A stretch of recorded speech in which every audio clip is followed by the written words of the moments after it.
A bushman is not dependent on water holes. His forebears have had thousands of years to adapt to the Kalahari, so he needs very little liquid, and he knows where to find it. An insignificant-looking dry twig tells him where to dig.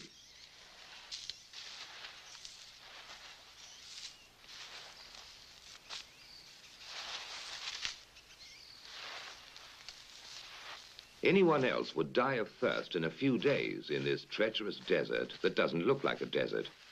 But he can survive for months on end. He unearths a bulbous root, which is really just a solid lump of wood with hard fibers that are merely damp. Civilized man would need some pretty complicated technology and machinery to get water out of it, but he uses the very simplest of tools. His scraper is a stick that has been split to give it a sharp edge, and he produces some dry-looking shavings. But you take a handful, point your thumb at your mouth, squeeze very hard, and wait for it.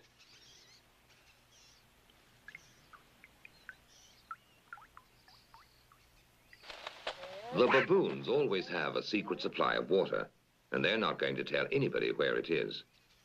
And when a Makhalachadi ventures into the deep Kalahari on a hunting trip, he has to find water, because unlike the bushman, he doesn't know how to make liquid from a root.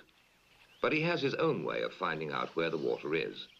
First, he laboriously drills a hole in a giant ant heap when he is sure a baboon is watching him, because he knows baboons are incurably inquisitive. Next, he puts some wild melon seeds into the hole and works them in so that they drop into a hollow. Then he saunters off, knowing the baboon is burning with curiosity. The baboon doesn't trust that human being at all, so he plays it cool.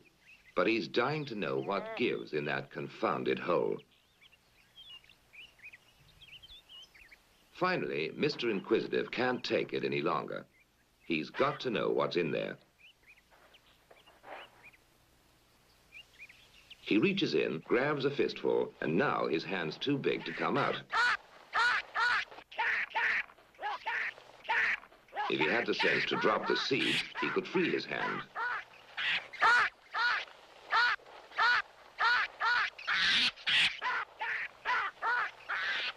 Now he lets go when it's too late.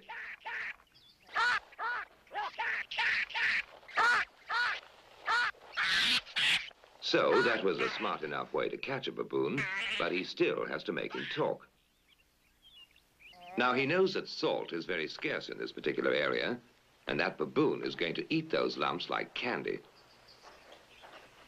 In fact, he has such a ball eating salt that he completely forgets he's under arrest, and that in a little while he's going to be a mighty thirsty baboon.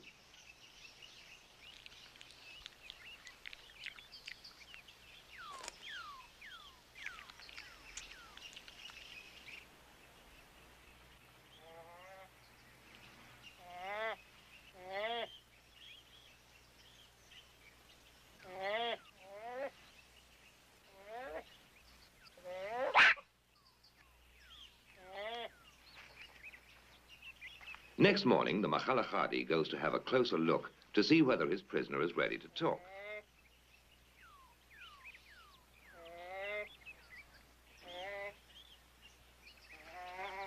He decides the brainwashing has worked, so he sets him free, knowing that in his condition, he won't care who follows him to the secret reservoir.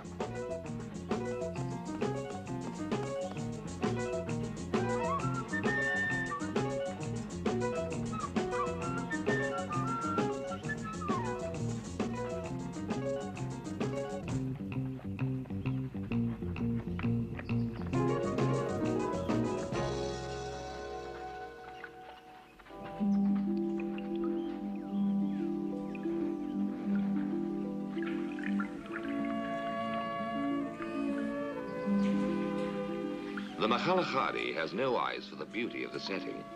To him, water is beautiful.